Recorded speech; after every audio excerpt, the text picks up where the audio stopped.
Hey class, remember that our unit has been all about animals, and we've been reading stories that are featuring different animals from all around the world, and we've been finding answers to the questions that we have about the animals. Last week, we talked all about offspring, so those baby animals, and we figured out how they were the same as their adults. So that was our essential question last week, was all about how our offspring like they're grown-ups, like their parents at home. So this week we have a new essential question. It's about animals too, and it's a little bit different. It is, what do we love about animals? That's our question this week. What do we love about animals? Well, if you have an animal at home, I bet you right away have little things that you can say and tell what you love about the animals at your house. What about wild animals? What do we love about some of the animals out there in the world? Maybe animals that we've never seen before. But that's our essential question, and it's brand new, and we're going to bring that up in all of the stories that we read and the different things we go over this week is what do we love about animals? Okay, this week is fun too. So we are going to do some poetry. I bet you noticed it behind me. Poetry about animals. So poetry is a type of genre, just like fiction or nonfiction or our expository text. It is a way of writing. But poetry is special, and there's lots of different kinds of poetry. But the kind of poetry that we're going to look at today is rhyming poetry.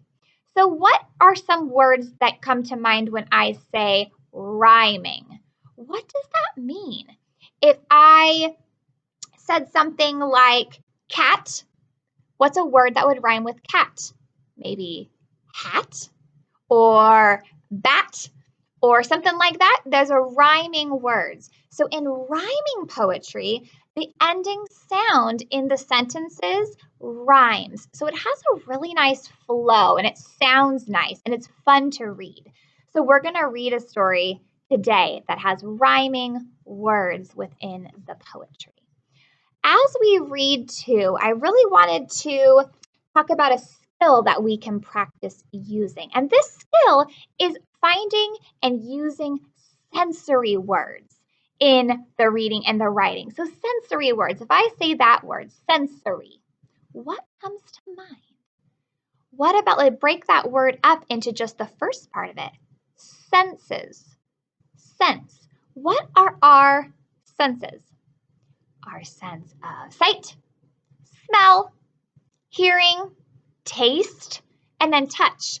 So we can use sensory words, so words that describe what we see, like when we use the colors of something, or the way something smells. We can talk about how yummy and delicious and chocolatey the brownie smelt.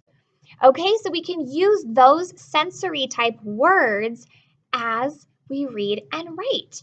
Okay, so we can describe an animal based on these things as well. Okay, so we can talk about how an animal looks or how an animal feels when you touch its fur, or if it's a dolphin, it might feel smooth and not as furry as another animal. Okay, and then we can talk about what sounds they make. Maybe that same dolphin makes that high-pitched squeak, squeak, squeak sound, or the way that a dog barks at the mailman. Okay, so we can use those kind of words, and we're going to practice that skill of hearing those and looking for those within a text as well. Okay, and we've been talking all about main idea. So, what is the main idea in these books that we read? What is the author trying to get us to understand? Why did they write this story? And what are they trying to do with the information? So, we're going to try to figure that out today. I'm going to read some poetry to you, and then we're going to try to figure out the main idea, and we'll create our awesome tree map and pull some of those key details that support that. Okay, so we're just finding our proof. We're pulling that evidence from our text, and we're going to show I know exactly what the main idea of this poem is. All right, can we do that together today? Let's do it together. I'm going to start it, and then you are going to finish just like last week. Your tree maps are coming along beautifully. I am so proud of your hard work last week and the week before. I know it's going to be the same this week. All right, can I read to you? I'm going to read to you a poem, and it's called Cats and Kittens.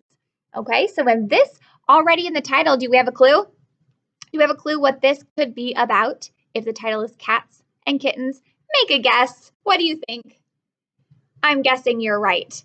Okay, cats and kittens. And again, our essential question is, what do we love about animals? Okay, so we're going to think about this. And as we learn about cats and kittens, let's be thinking, what do I love about cats and kittens? I'm going to show you a picture.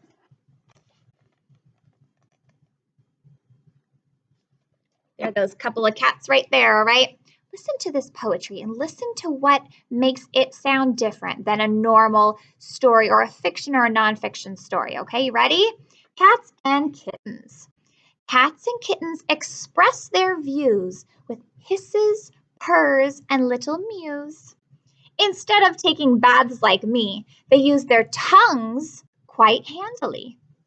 I wonder what my mom would say if I tried cleaning up that way.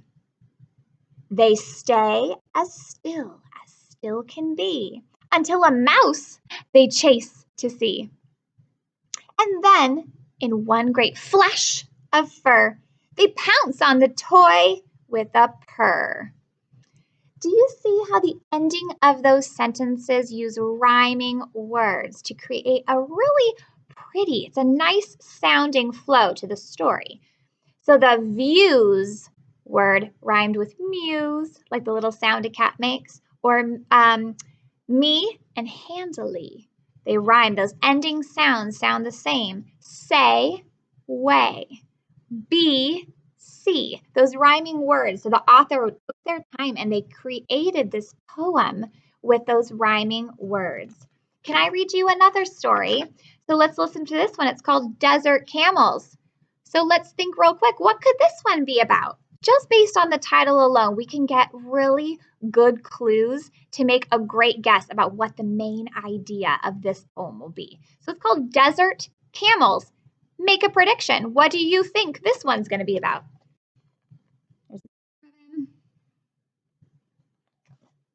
So this one says, camels have a hump on their back to carry people and their sacks.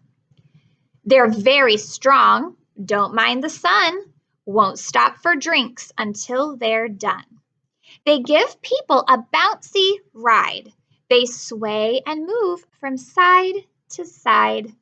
I'd like a camel for a pet, but I haven't asked my mother yet. Isn't that nice? See, the same thing. Do you hear those rhyming words at the end of every sentence, of every line? What do you think your mom would say, or your grown-up at home, what would they say if you asked for a camel for a pet?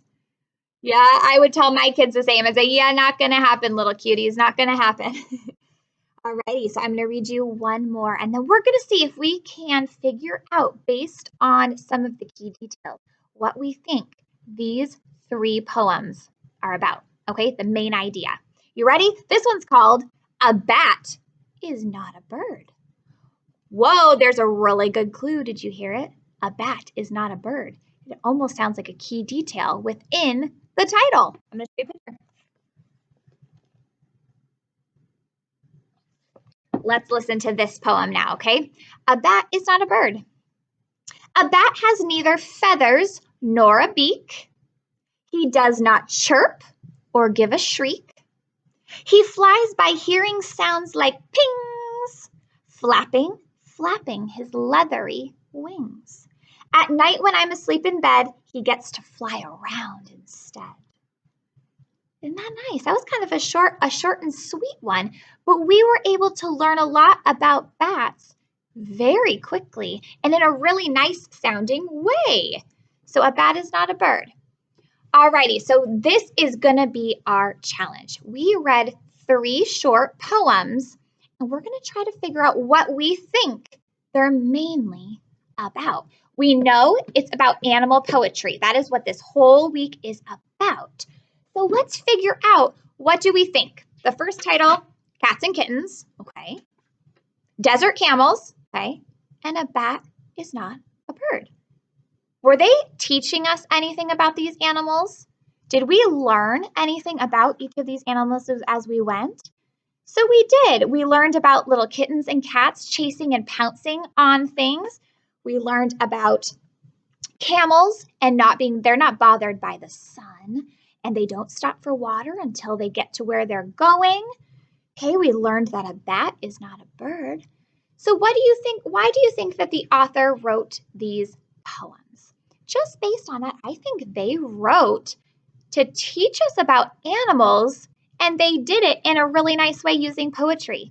So we're learning about animals through poetry. Isn't that great? Let's write that as our main idea, the main thing that these poems are about, okay?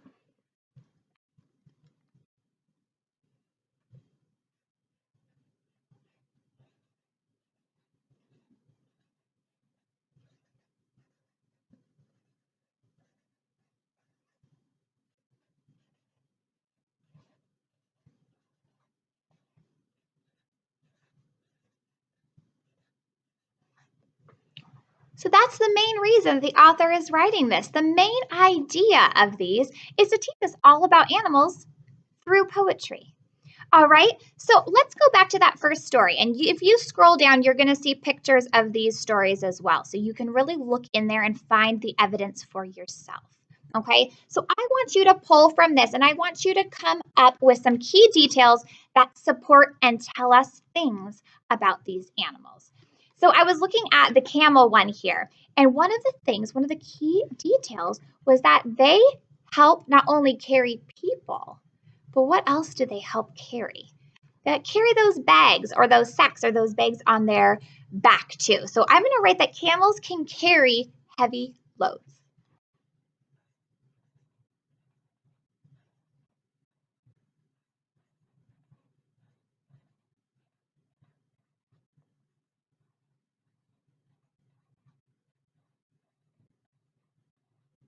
All right, so camels can carry heavy loads. I want you to scroll down, read back through these three poems, and fill in our chart with more key details all about these animals and the poetry. All right, I look so forward to reading your responses. You guys have been doing such a good job with these tree maps, and it's such a great way to organize our thoughts and organize what the author is trying to teach us in these books. Awesome. Well, you have a beautiful day. I look forward to reading that. Please let me know if you have any questions. Message me in Dojo. Have a beautiful day. Bye.